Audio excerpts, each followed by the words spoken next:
Alright.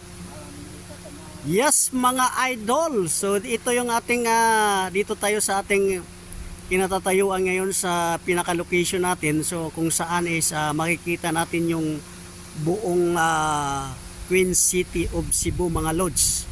So ayan mga idol. Sobrang ganda. Overlooking tayo dito sa ating pinaka-location ngayon mga lods. Ayan mga lods. Ganda mga lodi. Alright. Super ganda. Miss. So ito yung pinaka location natin ngayon lodi.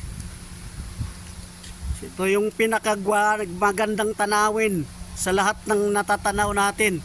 Ito. Mga lods.